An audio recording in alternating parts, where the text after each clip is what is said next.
Amin. Mari Bapak Ibu, sudah siap pagi hari ini kita mau datang di hadapan Tuhan. Selamat pagi Bapak, selamat pagi semua. Kita siapkan hati kita akan bersatu hati, kita akan berdoa. Terima kasih Tuhan yang baik. Kami bangga mempunyai Allah seperti-Mu Tuhan Yesus. Terima kasih Tuhan. Hanya ini yang bisa kami ucapkan di hadirat-Mu Tuhan. Kami mengucap syukur atas sepanjang minggu ini Tuhan Yesus. Engkau telah menyertai memberkati kami Tuhan. Biarlah pagi hari ini Tuhan, jemaat-jemaat-Mu di tempat ini Tuhan, mau dengan sungguh-sungguh datang di hadapan-Mu Tuhan. Biarlah kami boleh melupakan aktivitas kami sejenak Tuhan. Urapi setiap kami Tuhan, jemaat-Mu di tempat ini Tuhan. Biarlah Engkau ampuni segala dosa dan kesalahan setiap kami Tuhan, sehingga pagi hari ini kami dengan sukacita datang di hadapan-Mu Tuhan Yesus. Terima kasih Tuhan. Kami siap Tuhan untuk datang lebih lagi di hadirat-Mu Tuhan. Terima kasih Tuhan Yesus. Karena kami percaya ada satu pribadi yang tidak pernah meninggalkan kita semuanya. Apapun masalah kita, apapun kesehatan kita, bagaimanapun keadaan keluarga kita, saudara, pagi hari ini ingat satu pribadi yang tidak lepas sedetik pun menyertai kehidupan kita. Jangan takut Bapak Ibu, karena kita punya Tuhan.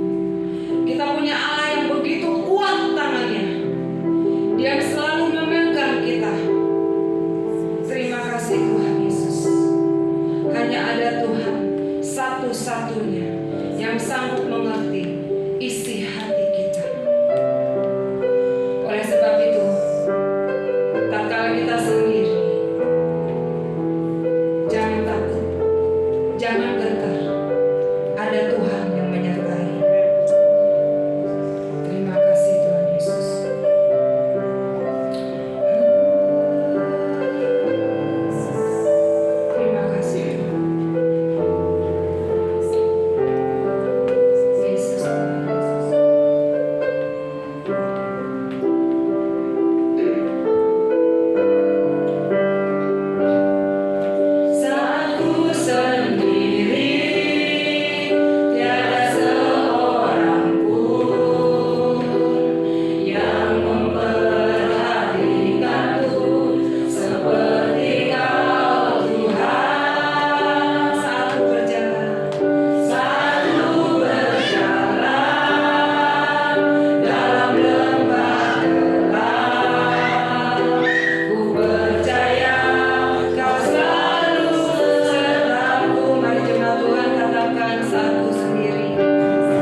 kami jemaatmu di tempat ini tidak mau berjalan sendiri Tuhan. Kami perlu tuntunan tangan-Mu. Kami perlu Engkau sepenuhnya Tuhan. Haleluya. Terima kasih Tuhan, karena kami percaya tangan-Mu yang kuat tetap memegang kami Tuhan. Terima kasih Tuhan, ini komitmen kami Tuhan. Kami akan berjalan bersama Engkau sampai akhir hidup kami Tuhan. Sampai kami pulang ke rumah Bapa, kami tetap berjalan bersama-Mu Tuhan Yesus. Terima kasih Tuhan, terima kasih Roh Kudus. Biarlah jemaat-Mu di tempat ini Tuhan, kami mau memuji, kami mau menari bagi-Mu seperti Raja Daud yang selalu memuji, memuliakan nama-Mu, selalu menari, menyenangkan hati-Mu Tuhan. Biarlah jemaat-jemaat-Mu di tempat ini Tuhan, kami akan berloncat, menari bagi Engkau. Biarlah setiap pujian kami menjadi dupa yang harum di hadapan-Mu Tuhan. Terima kasih Tuhan, terima kasih Roh Kudus. Haleluya, sama-sama kita katakan amin. Mari Bapak Ibu yang siap memuji memuliakan nama Tuhan, yang siap menari bagi Tuhan, jangan lihat kanan kiri, jangan malu, kita coret teman kita. Jangan malu ya menari buat Tuhan. Malu ya menari buat Tuhan. Yuk kita bersatu hati, kita semua punya tangan, kita akan menari. Semua yang diberikan Tuhan, mulut kita akan memuji nama Tuhan. Haleluya. Kita akan memuji buat Tuhan kekasih jiwa kami. Kita menari bagi Tuhan. Mari menari bagi Tuhan. Angkatkan kaki Bapak Ibu. Yesus kekasih jiwaku. Kekasih jiwaku. Sungguh percaya padamu. Karena kasih-Mu padaku tak tebus dosaku. Dan terbitnya matahari dan sampai terbenamnya. Angkat lagu pujian, tinggikan nama-Mu. Yesus kekasih jiwaku. Yesus kekasih jiwaku. Sungguh percaya padamu. Karena kasih-Mu padaku tak tebus dosaku. Haleluya. Dari terbitnya matahari dan sampai terbenamnya. Angkat lagu pujian, tinggikan nama-Mu. Dengan gegap memuji dengan kecapi. Ku bernyanyi haleluya Yesus kekasihku. Sabar Bapak Ibu Saudara. Tunggu, siapa yang diberkati Tuhan dengan tangan ini? Yang punya tangan lambaikan ke atas. Siapa yang diberi Tuhan tubuh ini untuk memuliakan nama Tuhan? Karena saya lihat cuma begini, Yesus kekasih jiwaku. Kata Tuhan gini, kamu mengasihi aku, goyang aja susah. Kalau di luar sana kita berjoget beria-beria nggak ngaruh buat Tuhan. Kita nyanyi dengan bersorak-sorai. Di tempat ini saya tidak mau ada yang begini saja. Yesus kekasih jiwaku. Itu namanya apa?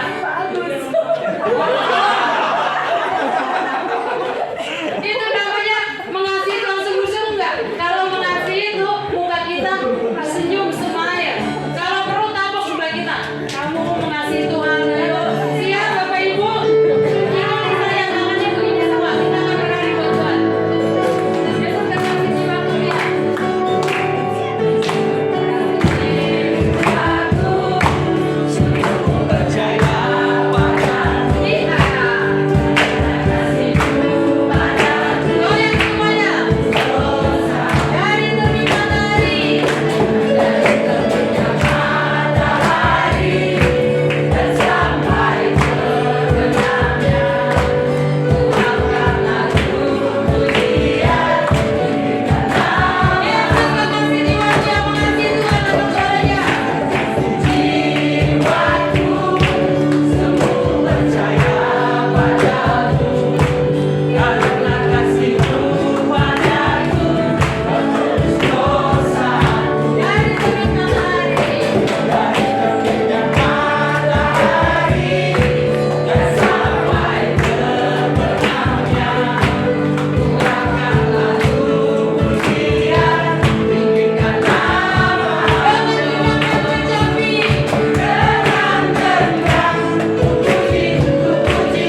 sayang sama Tuhan Yesus.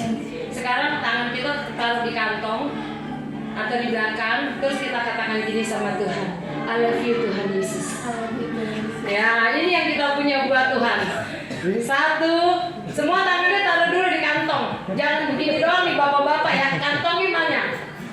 Berikan yang terbaik buat Tuhan Yesus. 1, 2, 3. I love you Jesus. Kata Tuhan Yesus, I love you too. Amin. Mari Bapak Ibu, tadi kita sudah bersuka cita, sudah memuji Tuhan, tetap dalam hadirat Tuhan. Silakan duduk.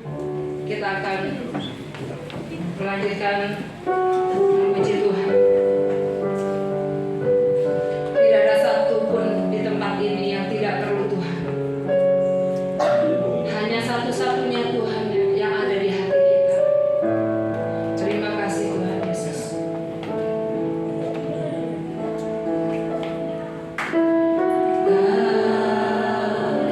Di hatiku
Bapa kami, inilah isi hati kami. Kami perlu Engkau Tuhan, karena Engkau segalanya dalam hidup kami. Sebab itu, sebentar ketika kami mendengar pemberitaan firman-Mu, biarlah kami buka hati kami. Kami siapkan seluruh keberadaan kami, konsentrasi kami, perhatian kami, supaya kami menatap isi hati-Mu ya Bapa.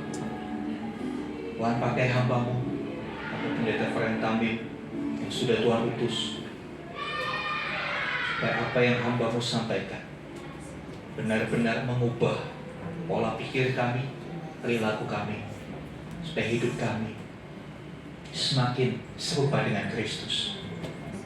Kami akan menemukan jawaban dari setiap pemberitaan firman.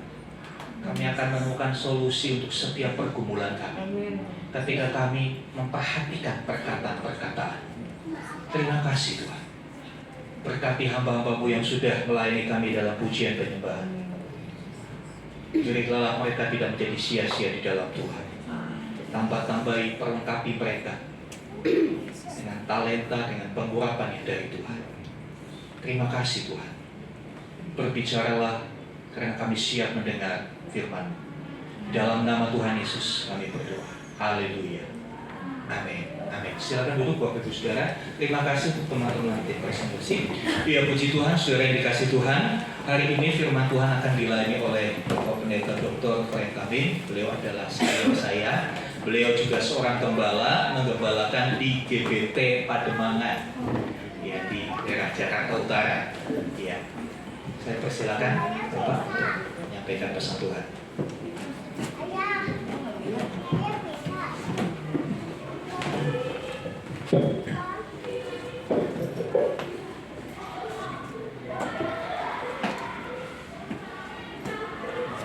Shalom, selamat pagi buat kita semua. Pertama-tama saya secara pribadi mengucapkan banyak terima kasih buat Bapak Gembala, Bapak Pendeta Obaja Irawan Karyadi yang pagi hari ini mempercayakan saya untuk bersama Bapak Ibu bukan saja pribadi dan sekaligus juga diberikan kesempatan untuk men-sharingkan firman Tuhan.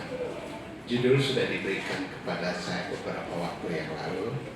Dan satu ayat yang menjadi tema kita, yaitu kita akan baca, tetapi supaya latar belakangnya jelas bagi kita, saya akan bersama Bapak Ibu membaca bukan ayat 20 dari bacaan kita saja, tetapi mulai ayat 16, lalu lompat ayat 19 dan ayat yang ke-20. Kitab Galatia pasal 2 ayat 16, ayat 19 dan ayat 20. Mari kita akan membaca bagian firman Tuhan ini. Bapak Ibu kalau membawa HP atau kita bisa membaca bersama saya. Kitab Galatia pasal 2 ayat 20, ayat 16, ayat 19 dan 20 demikian bunyinya. Kamu tahu bahwa tidak ada seorang pun yang dibenarkan oleh karena melakukan hukum Taurat, tetapi hanya oleh karena iman dalam Kristus Yesus. Sebab itu kami pun telah percaya kepada Yesus, kepada Kristus Yesus. Sebab tidak ada seorang pun yang dibenarkan oleh karena melakukan hukum Taurat. Ayat 19, sebab aku telah mati oleh hukum Taurat. Untuk hukum Taurat, supaya aku hidup untuk Allah. Aku telah disalibkan dengan Kristus. Ini ayat mas kita, ayat 20. Namun aku hidup, bukan lagi aku sendiri yang hidup, melainkan Kristus yang hidup di dalam aku. Dan hidupku yang kuhidupi sekarang dalam daging adalah hidup oleh iman karena anak Allah yang telah mengasihi aku dan menyerahkan dirinya untuk aku. Dari ayat mas ini kita bangun sebuah judul pagi hari ini untuk renungan kita bersama, yaitu hidupku bukannya aku lagi. Hidup berarti ada aktivitas. ada kontinuitas atau ada kelanjutan. Bukannya aku lagi, berarti itu mengarahkan kita bahwa hidup kita bukan kita lagi yang pandu atau tuntun atau pimpin, tetapi ada pribadi yang lain yang kita dalam ayat ini dikatakan bahwa Kristus yang sudah mati dan bangkit, itulah yang menggerakkan, itulah yang membuat kita ada. Bahkan saya bersyukur nyanyian tadi mengarahkan kita semua, Yesus kekasih jiwaku, ya, sayang, disayang, itu menuntun kita untuk membawa kita untuk menggali lebih dalam. Apakah kita betul-betul hidup kita sekarang ini bukan untuk kita lagi, tapi hanya untuk Kristus yang ada di dalam hidup kita. Bapak Ibu jemaat yang dikasih oleh Tuhan, menerima Kristus Yesus sebagai Tuhan dan Juru Selamat pribadi adalah keputusan terbesar dan terpenting yang pernah saya dan bahkan Bapak Ibu juga lakukan dalam hidup. Karena saya dan Bapak Ibu semua kita harus meyakini bahwa hanya di dalam Yesus saja kita beroleh keselamatan yang kekal.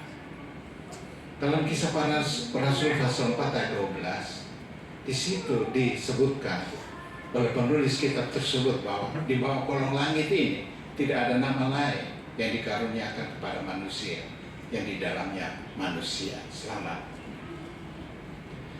Nyanyian pembukaan yang membuat kita merenungkan bagaimana kasih Allah yang luar biasa itu datang ke dalam dunia menjangkau kita. Yohanes 3:16 dikatakan, karena begitu besar kasih Allah akan dunia ini, sehingga Ia telah mengaruniakan anaknya yang tunggal, supaya barang siapa yang percaya kepadanya tidak binasa, melainkan beroleh hidup yang kekal.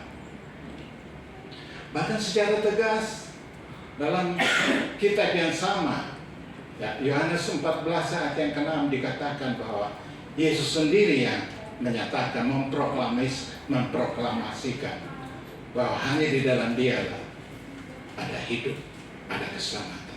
Akulah jalan, akulah kebenaran, dan akulah kehidupan. Tidak ada seorang pun yang datang kepada Bapa kalau tidak melalui aku. Penulis kitab Galatia adalah seorang tokoh yang tidak asing lagi bagi kita, itu Rasul Paulus. Dan dia mau menekankan ini menjadi sesuatu yang perlu menjadi pijakan, menjadi fondasi setiap orang yang sudah menjadikan Kristus sebagai Tuhan dan Juru Selamat. Supaya jangan gegabah, jangan terpancing, jangan dibelokkan oleh berbagai ajaran-ajaran yang membuat kita bingung, bimbang atau ragu terhadap keselamatan yang sudah Tuhan kerjakan dalam hidup setiap orang yang menerimanya sebagai Tuhan dan Juru Selamat. Bahkan lebih jauh dalam Efesus pasal 2 ayat 8-9, penulis kitab Galatia dan penulis kitab Efesus juga menyatakan, adalah penulisnya Rasul Paulus. Dia katakan bahwa oleh karena kasih karunia kamu diselamatkan oleh iman.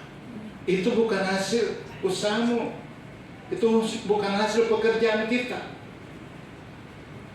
Semua karena kasih karunia, dan kita diselamatkan oleh karena beriman kepada Yesus Kristus.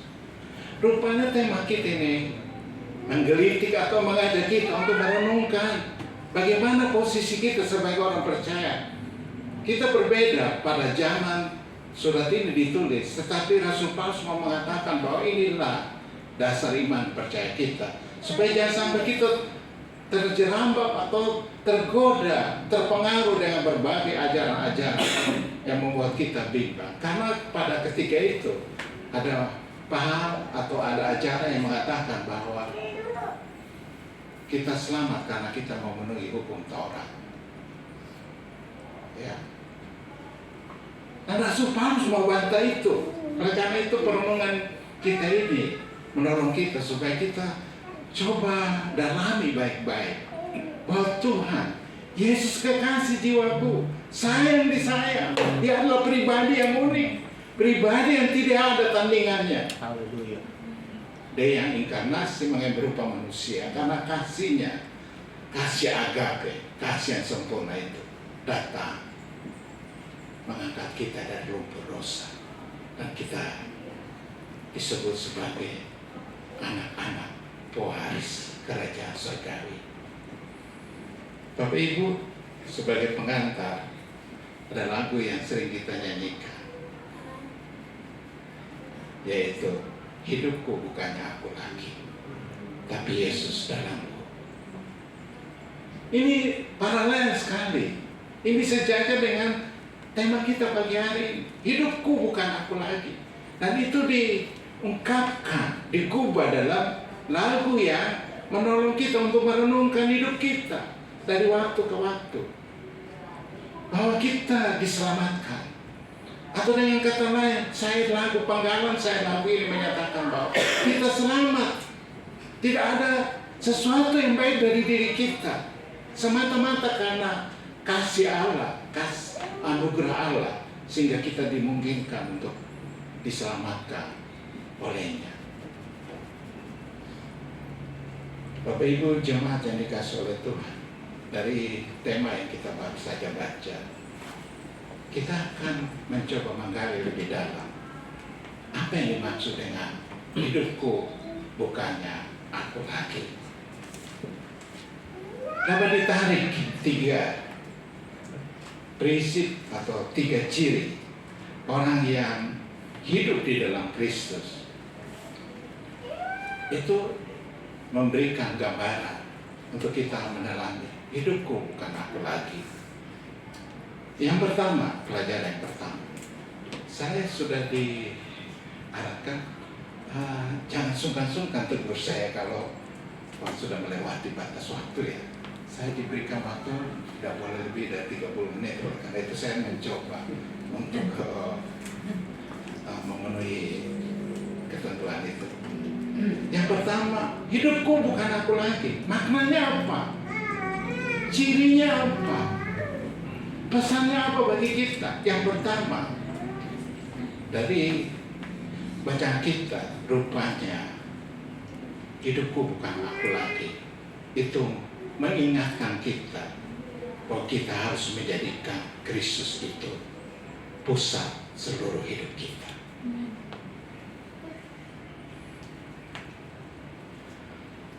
Rasul Paulus sudah berjumpa secara pribadi dengan Kristus pada waktu dia sementara pergi menganiaya umat tebusan Tuhan. Dia bangga karena dia punya surat pengantar untuk bertemu dengan siapa saja pengikut Kristus. Nah, dia sudah banyak sekali membunuh orang-orang percaya pada waktu itu. Dan dia mau mengatakan kepada kita, dan pesan ini kembali kita renungkan pagi hari ini, bahwa hidupku bukannya aku lagi. Dan dia sudah mengalaminya sendiri, bahwa dia adalah seorang sosok diri yang tiada bandingnya. Dan kitab suci kita mengatakan bahwa dia adalah teolog unggul sepanjang masa. Sampai hari ini tidak ada seorang pun yang bisa mensejajarkan diri dengan Rasul Paulus ini. Kenapa dia mengingatkan kita bahwa kita harus menjadikan Kristus itu sentral, pusat dari seluruh kegiatan hidup kita. Bukan karena sesuatu yang bisa kita banggakan atau kita sampaikan itu kepada Tuhan bahwa aku punya kelebihan ini, aku punya andalan ini, dan kita mau mengadakan tawar-menawar dengan Tuhan bahwa kalau aku ini adalah orang baik. Tapi Rasul Paulus mau mengatakan kepada kita bahwa tidak ada seorang pun yang bisa membanggakan diri selain dia datang tunduk dan menjadikan Kristus itu adalah Tuhan, pusat hidupnya. Bapak Ibu jemaat yang dikasih oleh Tuhan, menjadikan Kristus pusat atau sentral hidup itu berarti bahwa segala sesuatu yang kita jalani bukan ya aku lagi. Aku lagi itu berarti ego, ya. Semuanya diputuskan, semuanya diatur oleh diri sendiri. Tetapi kalau kita mau mengatakan kepada Allah, hidupku bukan aku lagi, tapi Kristus di dalamku, itu berarti kita mempersilahkan Tuhanlah yang mengatur segala aspek kehidupan kita. Sama seperti itu yang kita dapati, dan Kristus menjadi teladan ideal yang kita bisa baca dalam kitab suci. Tatkala dia tersalib di atas kayu salib, di tengah-tengah klimaks penderitaannya, ya, dia berkata, bukan kehendakku yang jadi, tapi biar kehendak Bapa yang jadi. Dan dia sudah memberikan contoh kepada kita, bahwa kita mengakui bahwa Kristus itu Tuhan dan Juru Selamat, maka hidup kita harus diatur oleh Tuhan. Apapun rencana kita, apapun cita-cita kita, bukan kitalah yang memutuskan, tapi persilakan Tuhan. Bukan kehendakku yang jadi, tapi biar kehendak dan keputusan Tuhan saja yang jadi. Itu berarti bahwa kita mengutamakan Tuhan. Kita menjadikan Kristus itu pusat hidup kita. Seringkali kita berkata bahwa kita orang Kristen. Banggalah dengan pernyataan itu. Tapi sebenarnya itu tidak cukup. Kita berkata bahwa kita menjadi jemaat yang aktivitas kita tiap minggu kita datang beribadah. Itu baik. Tapi lebih daripada itu, kita mau hidup. Dan hidup kita adalah hidup untuk Kristus. Itulah yang lebih Tuhan utamakan. Ya, dunia sudah bosan dengan advertensi atau iklan-iklan yang begitu mempesona. Tapi dia mau melihat pribadi kita yang memancarkan bahwa apapun yang kita katakan, apapun yang kita perbuat, itu dicirikan dengan bagaimana Kristus nampak di dalam seluruh aspek kehidupan kita. Itu artinya hidupku bukan aku lagi, tapi Kristus dalamku. Dan itu maknanya adalah kita menjadikan Kristus Tuhan adalah pusat sentral dalam hidup kita. Banyak orang Kristen berkata, saya orang Kristen, tapi belum tentu yang memandu, yang memutuskan langkah-langkah hidupnya bukan Tuhan, tapi dirinya sendiri, egonya sendiri. Dan banyak malapetaka, banyak kesulitan, banyak penderitaan. Karena apa? Mau menang sendiri. Yang lain itu kurang baik, hanya dia sendiri yang baik. Dan berbagai perselisihan terjadi. Karena apa? Tidak menjadikan Kristus penentu akhir dari segala perjalanan hidup kita. Kadang-kadang kita berkata bahwa aku orang Kristen, tapi Kristus tidak menjadi sentral pusat hidup kita. Tuhan, Engkau adalah Tuhan dan Juru Selamat. Tapi kita jadikan Kristus itu hanya tamu terhormat, very important person, VIP. Tapi kita katakan, Tuhan, aku orang percaya, aku adalah tebusanmu, tapi aku tidak mau menjadikan Engkau pusat hidupku. Jadilah sebagai tamu terhormat, duduk di pojok sana. Jangan atur-atur hidup gua. Semua keputusan gua lah yang putuskan. Tuhan, duduklah tenang di belakang sana, di pojok sana. Jangan atur-atur saya. Itu berarti tema kita tidak pas. Hidupku bukan aku lagi, tapi aku sungguh-sungguh yang hidup di dalam aku. Berarti itu ego yang menjadi pusat hidup kita.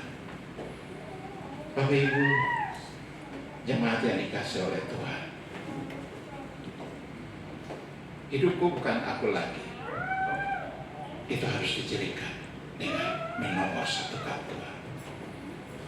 Saya pikir Dan kalau kita jujur mau merenungkan, Tuhan sudah memberikan terbaik bagi saudara dan saya. Dia mati ganti kita. Dan layak Tuhan, pantaslah kalau kita memberikan tempat yang terhormat dalam hidup kita. Tuhan, pimpinlah hidupku, tuntunlah hidupku. Dan itu berarti kita menomorsatukan Tuhan dalam hidup. Jangan ragu-ragu. Kalau kita mengutamakan Tuhan, Tuhan juga akan mengutamakan segala sesuatu yang kita lakukan dalam perjalanan hidup sementara di dunia.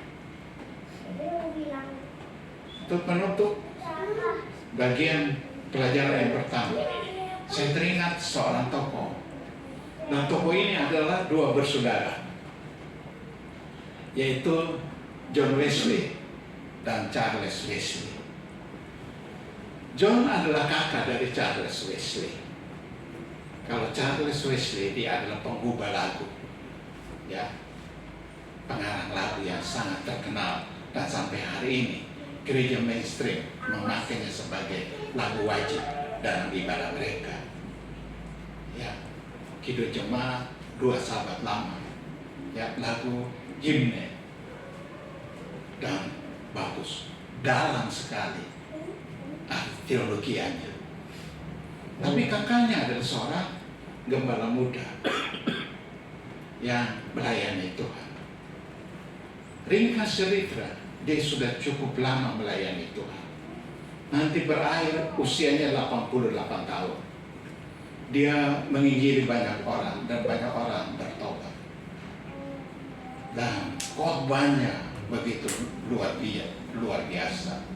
Ketika itu dalam titik hidupnya yang sangat menentukan, dia berseberangan dengan gereja Anglikan pada waktu itu yang sangat membatasi ruang gerak sebagai seorang rohaniawan. Dan dia adalah dua bersaudara ini pendiri gereja Metodis. Tapi pada saat tertentu dia bingung, ya, dia bertanya-tanya. Dan banyak atau sahabatnya bertanya kepada pendeta muda ini, John Wesley, kenapa kamu tidak terlalu tenang dalam hidupmu? Dia masih ragu akan imannya. Kalau mati, tempatnya di mana? Dia masih belum pasti. Saya agak kaget membaca statement atau pernyataan ini. Dia melayani Tuhan, menobatkan banyak orang, tapi dia sendiri ragu terhadap imannya. Dan kita tahu sekarang bahwa banyak sekali sekte dalam komunitas Kristen yang kita tahu sekarang ini, seperti Saksi Yehova, Mormon, Children of God, ya, Christian Science, ya. Mereka mau menawarkan kepada umat manusia bahwa di luar Kristus ada jalan keselamatan. Tidak cukup Yesus mati, harus melakukan hukum Taurat. Oleh karena itu, bacaan kita ini menolong kita sehingga tokoh yang bernama Rasul Paulus begitu geram. Dia pedih hatinya, banyak orang yang mengagung-agungkan. Kadang-kadang kita lompat, memuji, bersorak memuji Tuhan, tapi kita sendiri ragu terhadap iman kita. Ringkas cerita, akhirnya dia sadar bahwa dia harus menjadikan Kristus bukan saja secara teoritis, tapi dia hadir di dalam pengalaman hidup sehari-hari. Dan pada saat sebelum dia mengembuskan nafasnya yang terakhir, di antara sahabatnya, dia memberikan pernyataan, di atas segalanya, hidup ini baru berarti kalau Kristus bersama dan dijadikan yang utama dan yang terutama. Bapak Ibu, kita tidak harus puas kalau kita KTP-nya beragama Kristen. Agama Kristen tidak menyelamatkan. Yang menyelamatkan hanya Tuhan Yesus Kristus. Pelajaran yang kedua, saudara, yang kedua, hidupku bukannya aku lagi. Ciri atau makna yang pertama adalah kita harus jadikan Kristus adalah sentral atau pusat dalam kehidupan kita. Tapi yang kedua, rupanya dari ayat yang kita coba dalami, kita akan menemukan bahwa menjadikan hidupku bukan aku lagi itu bermakna kita harus menjadi ciptaan yang baru.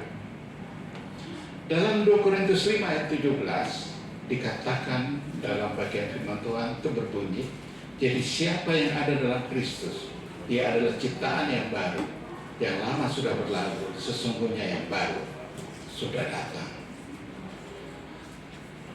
Menjadi orang Kristen bukan sekedar mengadakan ritual. Ya, kita beranggapan kalau kita akan rajin ke gereja, maka Tuhan sudah puas. Seringkali kita berpikir demikian.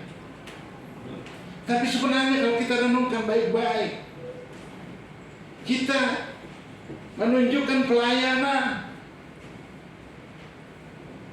beraktivitas. Mungkin kita aktivis di dalam kegiatan gerejawi, tapi itu tidak cukup. Tuhan menghendaki supaya kalau kita sudah sungguh-sungguh menjadikan Dia sebagai Tuhan dan Juru Selamat, harus tercermin juga dalam hidup kita, yaitu kita harus menjadi ciptaan yang baru. Apa yang dimaksud dengan ciptaan yang baru? Itu menunjukkan bahwa kita ini hidup, dan kita bisa membuktikan bahwa sebelum kita percaya kepada Kristus, hidup lama kita adalah hidup yang digambarkan dalam Galatia pasal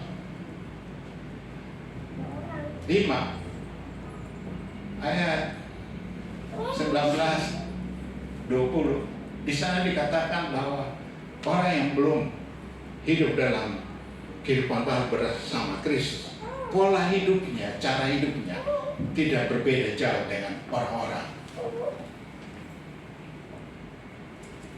di dalam Kristus.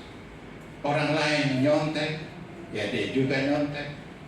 Orang lain selingkuh, dia juga selingkuh. Orang lain melakukan korupsi, dia juga melakukan korupsi. Hidupku bukan aku lagi. Maknanya kalau kita coba dalami, Rasul Paulus mengatakan bahwa itu harus dicirikan bahwa kita yang sudah di dalam Kristus, kita adalah ciptaan yang baru. Hal-hal yang lalu itu tidak lagi kita anggap sebagai sesuatu yang membanggakan, tapi Kristus yang harus dibanggakan, dan itu tercermin di dalam kehidupan yang baru, di dalam hidup setiap orang yang percaya kepadanya. Bapak Ibu yang dikasih oleh Tuhan, Rasul Paulus mau menekankan ini supaya kita sebagai orang percaya, kita bisa meniru apa yang dibuktikan dalam perjalanan hidup seorang tokoh yang bernama Rasul Paulus. Hidupnya berubah karena dia adalah pengikut Kristus. Sekarang ini banyak orang mencibir orang Kristen atau ya para pemimpin Kristen. Omong doang. Ngomongnya begitu memukau, punya karisma, tetapi bertentangan dengan realita hidupnya yang sebenarnya. Orang Kristen yang sejati, orang yang sudah sungguh-sungguh ditebus oleh darah Kristus. Hidupku bukan aku lagi, dan itu harus dibuktikan dengan kehidupan yang baru. Hidup yang lama itu tidak lagi dilakukan oleh orang yang sungguh-sungguh mengasihi Tuhan. Bagaimana kita berkata bahwa kita mengasihi Tuhan? Engkaulah sayang di saya, Yesus kekasih jiwaku, tapi hidup kita menyakiti hati Kristus. Tuhan menghendaki supaya kita menjadi ciptaan yang baru. Tuhan mau supaya kita meninggalkan cara hidup kita yang lama dan mulai pola hidup yang baru di dalam Kristus. Itu maknanya kita adalah ciptaan yang baru di dalam Kristus. Dan itu dibuktikan dengan sikap hidup kita, perkataan kita, penampilan kita, keputusan kita, perilaku hidup kita yang berbeda pada waktu kita menjadikan Tuhan itu bertahta di dalam kehidupan kita. Menutup ya, ciri yang kedua ini, saya pikir Bapak Ibu kalau jalan di mana-mana ya pernah melihat sosok diri seorang tokoh India yang terkenal. Bahkan di Jakarta itu sekolahnya begitu populer dan sangat besar, mentereng. Itu sekolah Gandhi, Mahatma Gandhi. Bapak Ibu, ada biografi yang banyak orang juga bisa membaca. Dia adalah pribadi yang sangat dekat dengan ajaran Kristus. Dia mengagumi pribadi yang bernama Kristus tersebut.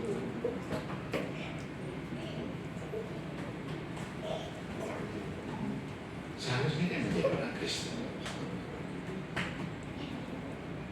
Ada catatan yang mengatakan bahwa ketika sekarang ini agama Hindu kan begitu terkenal kan. Ketika itu dia orang yang masih belum populer. Ya.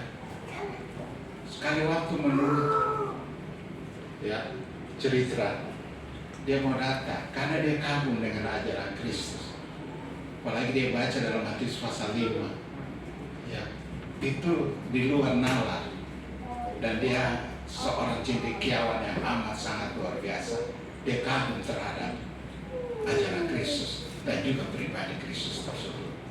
Sekali waktu dia mau datang, dan dia sudah mau datang masuk ke dalam persekutuan umat Kristen gereja, tapi penampilannya begitu lusuh, ya rambutnya tidak tertata dengan baik. Dan pada waktu dia di pintu gerbang, waktu dia mau masuk, dia dihadap dan tidak diperbolehkan karena penampilannya begitu sederhana dan lusuh. Ya, pakaiannya compang-camping. Ya, dan dia ditolak dan dia akhirnya pergi meninggalkan gereja. Dia kecewa. Sudah. Dunia tidak memerlukan slogan-slogan yang indah sekarang ini. Itu baik, tapi itu tidak terlalu relevan. Yang dunia cari dan dunia tuntut sekarang ini adalah hidup kita yang bermakna.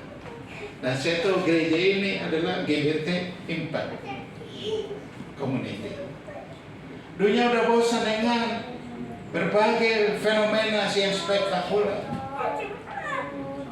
Dunia mau melihat pribadi kita yang adalah miniatur dari Kristus itu sendiri.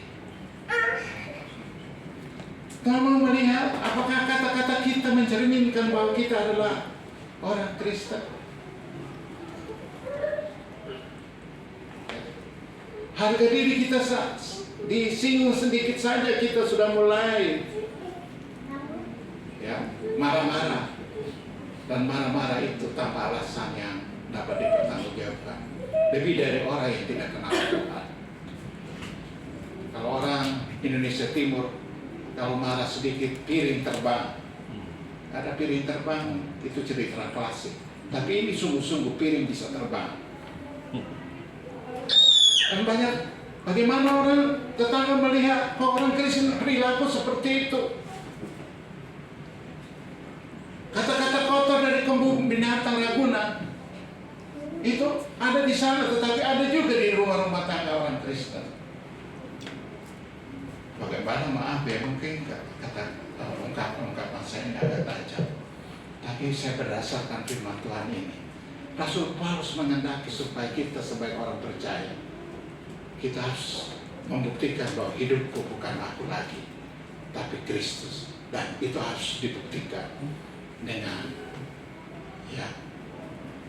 kehidupan yang baru. Ada perubahan. Dulu waktu saya masih SMP, itu Bruri Marantika atau Bruri Pesolima itu pernah mempopulerkan sebuah lagu. Aku masih seperti yang dulu, menunggumu sampai akhir hidupku. Aku masih seperti yang dulu. Kalau kita menepuk dada dan berkata KTP gua orang Kristen, bertuliskan Kristen, itu tidak cukup. Yang Tuhan kehendaki adalah kita harus berubah.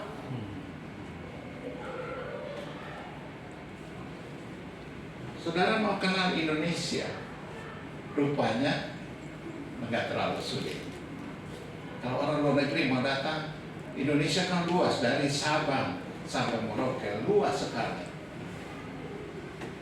Tapi kalau mau lihat secara garis besar, Indonesia itu seperti apa? Pergi saja ke Taman Mini Indonesia, ingat. Di situ gambaran terhadap suku bangsa, etnis bahasa dan lain-lain, rumah adat dan lain-lain. Cukup pergi ke Taman Mini Indonesia. Saudara, dunia tidak melihat Kristus lagi, karena dia sudah terangkan naik ke surga dan dia berjanji segera akan datang kembali. Tapi dunia mau melihat miniatur Kristus yang ada di dalam hidup saudara dan hidup saya. Apakah kita bisa berkata bahwa kita seperti tema kita, hidupku bukannya aku lagi, tapi Kristus dalamku. Yang terakhir, yang ketiga, hidupku bukan aku lagi, itu dicirikan dengan menjadi pribadi yang terus berproses. Maksudnya apa? Ya, kita harus jujur bahwa pada waktu kita percaya, kita diizinkan Tuhan untuk tetap berkarya, menikmati hidup sementara di dalam dunia ini. Dan kita masih harus menjalani berbagai godaan, berbagai tantangan hidup, tantangan iman, tantangan kesulitan hidup, dan berbagai kesulitan yang lain. Dan pesan firman Tuhan pagi hari ini, hidupku bukan aku lagi. Tuhan meminta supaya kita menjadi pribadi yang terus berproses. Berproses adalah maju dan hari demi hari semakin meningkat. Saudara, tatkala kita percaya secara posisi atau status, Tuhan datang mengambil manusia. Ya, kita ini semua sudah tergada dalam pasar dosa, dan Tuhan datang membayar lunas dan menebus kita dari pasar dosa dan mengangkat kita dari lumpur dosa, dan kita dijadikan anak-anak Allah, dan kita statusnya orang benar. Tapi lebih daripada itu, kita ditebus, kita dibenarkan. Nah, pada waktu kita menjalani hidup sementara ini, berbagai peristiwa, berbagai godaan, berbagai kesulitan, tantangan iman kita hadapi. Tapi Tuhan menghendaki supaya kita harus semakin hari semakin meningkat. Nah, Tuhan berkata, ya, Allah itu suci adanya, dan barang siapa menyembah, dia harus menyembah dalam kesucian. Dan bagaimana kita menjalani hidup kita adalah kita membuktikan bahwa hidupku bukan aku lagi, adalah kita harus bertekad dalam hati kita bahwa hari ini akan lebih baik dari hari kemarin, dan hari besok akan lebih baik dari hari ini. Itu proses. Kita bukan seperti 3 orang kan disalib. Satu orang tetap mengolok dan mencibir menghina Tuhan Yesus, tapi satu orang lagi dia berkata kepada rekannya, kamu ini kebangetan. Ini pakai bahasa saya sendiri, Pak. Ya, kamu kebangetan. Kita ini kan perampok, kita pembunuh berdarah dingin. Nggak ada kesalahan pada Tuhan Yesus itu. Dan dia permintaan terakhir, Tuhan, ingat aku pada waktu engkau di Firdaus. Dan Tuhan langsung spontan menjawab, hari ini juga engkau bersama aku di Firdaus. Itu menyatakan kepada kita bahwa kalau kita percaya kepada Tuhan, kita tidak langsung mati, tinggalkan dunia yang fana ini. Tuhan masih memberikan kesempatan bagi kita untuk menjalani hari-hari hidup kita. Untuk itu kita harus berusaha, ya, menjadikan Kristus itu pusat. Tapi juga tahap berikutnya adalah kita harus menampakkan kehidupan baru, ciptaan yang baru yang nampak dalam kehidupan kita.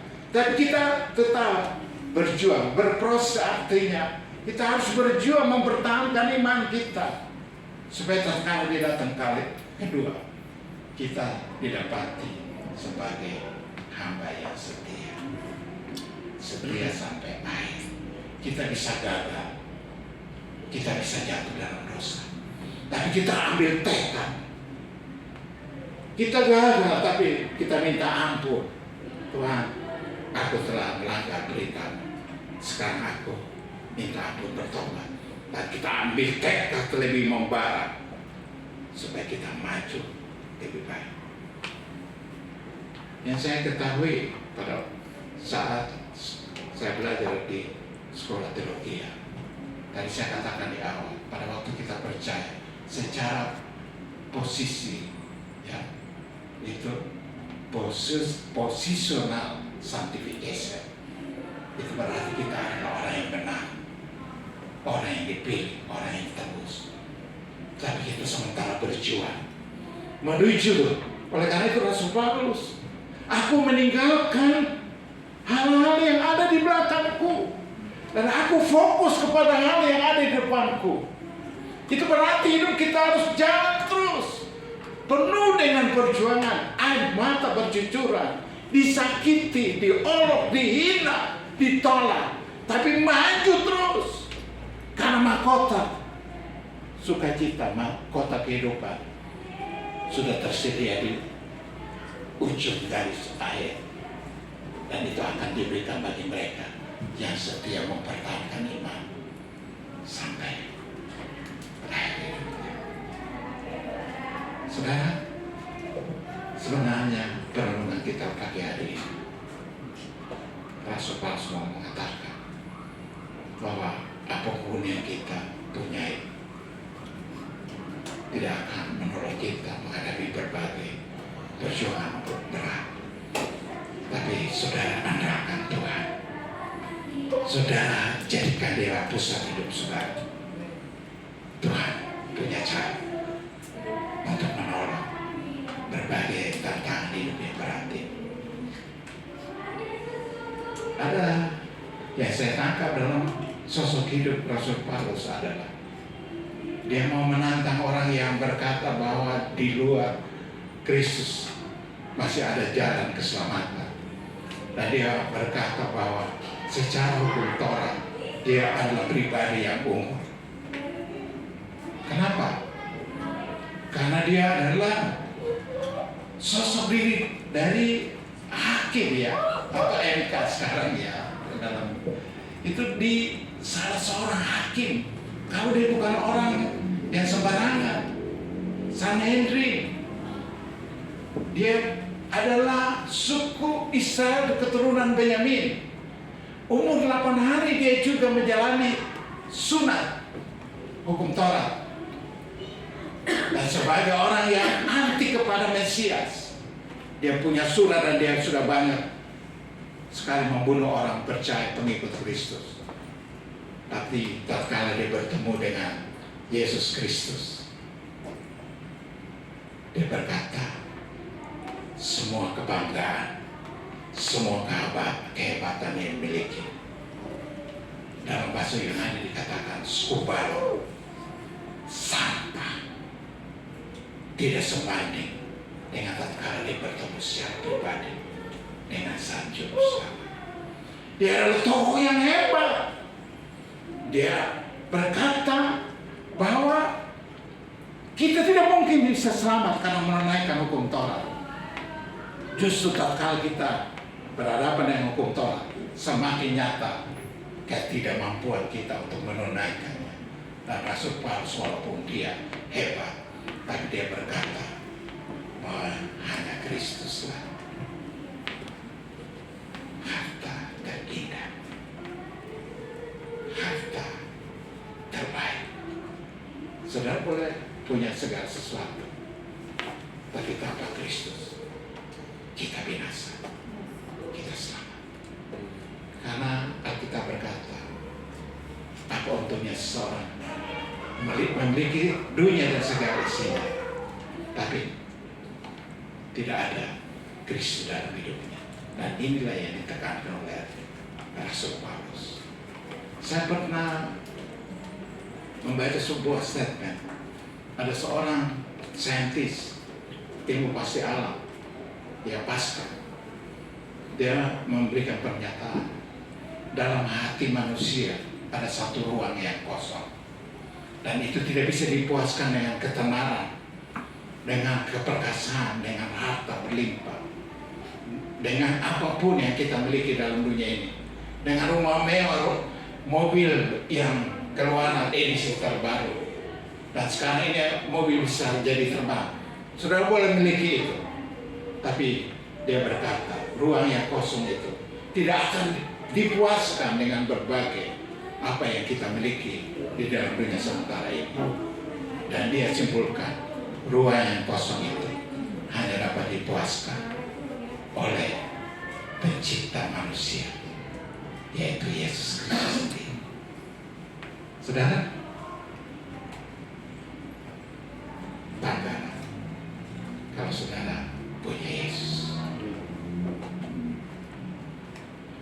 Ya, Tuhan berkata, sebentar lagi dia datang.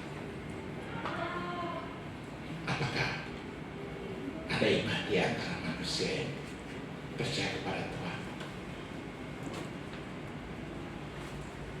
Hidupku bukannya aku lagi.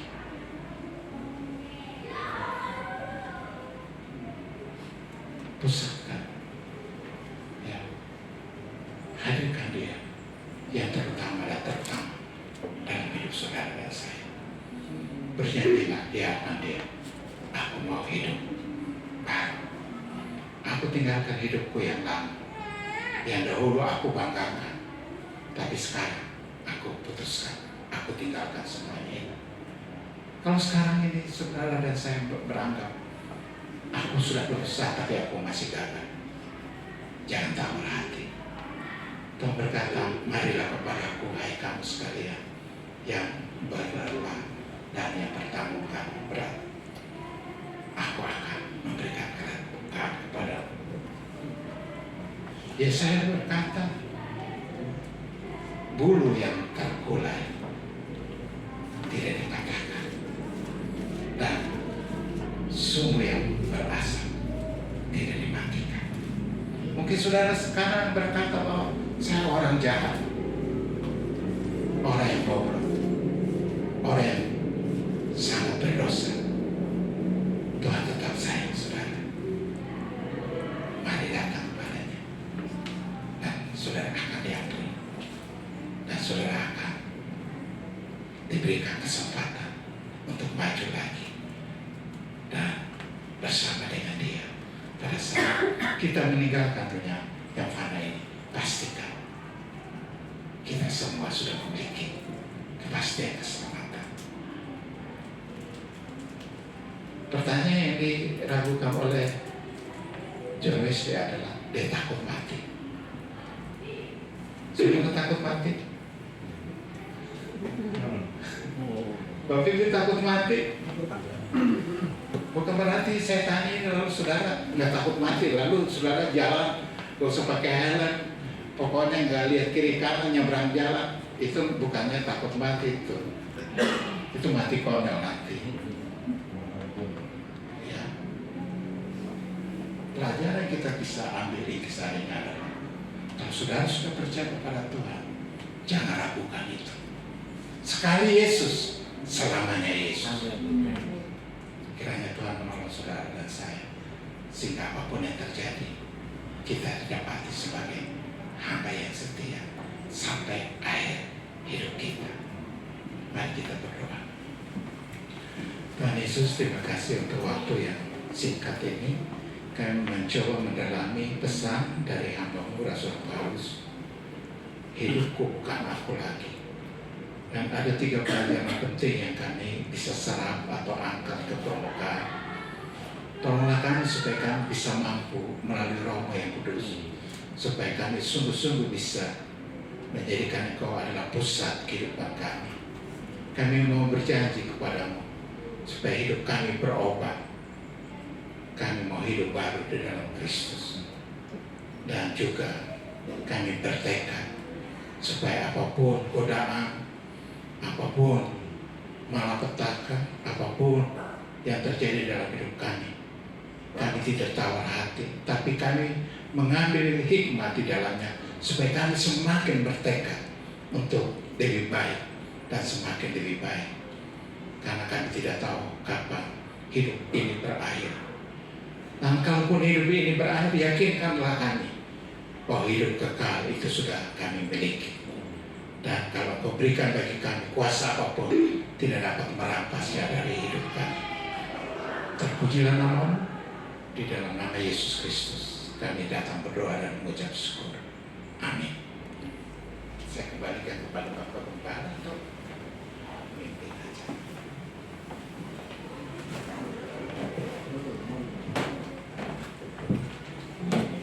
Ya, saudara diberkati. Amin. Haleluya. Atas nama Gembala dan seluruh jemaat GBT Food Community, kami mengucapkan banyak terima kasih untuk berkat firman Tuhan yang sudah dibagikan, kiranya menjadi tuntunan hidup kita sekalian. Baik saudara, kita akan memberikan persembahan kepada Tuhan. Saya undang Direktur Musik kembali ke tempatnya. Petugas Paletan, Bapak Riko Fernando, kita naikkan pujian yang sesuai tema lagu ini, hidupku bukannya aku lagi.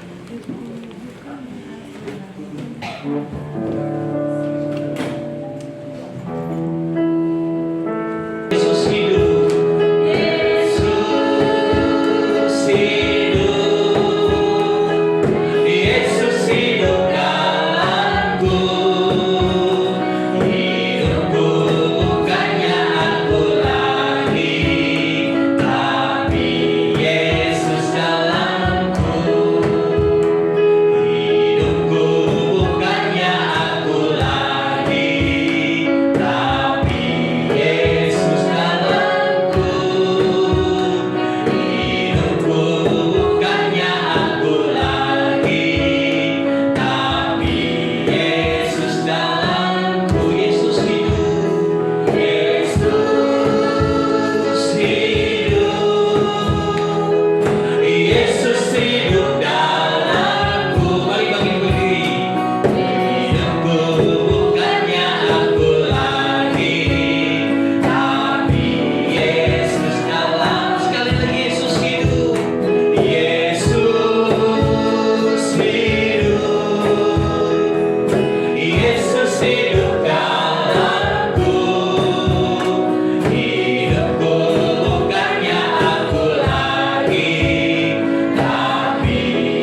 di dalam doa. Ya Tuhanku, Tuhan Yesus Kristus, Tuhan terima kasih atas berkat dan karunia yang Kau berikan pada kami Bapa. Tuhan, mungkin ini ada sedikit persembahan yang kami berikan kepadamu Tuhan, terimalah dengan segenap hatimu Bapa. Biarlah jadi tempat persembahan kami di mana kami ada di surga nanti Tuhan. Tuhan, sebentar lagi kami mau pulang Tuhan, berkati dan lindungilah kami di dalam perjalanan nanti Tuhan. Terima kasih Tuhanku, Tuhan Yesus Kristus, kami berdoa dan mengucap syukur. Amin. Amin. Silakan duduk Bapak Ibu saudara.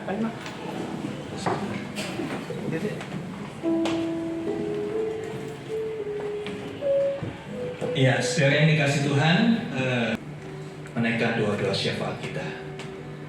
Saya undang kembali Bapak Agus untuk memimpin kita dalam doa syafaat.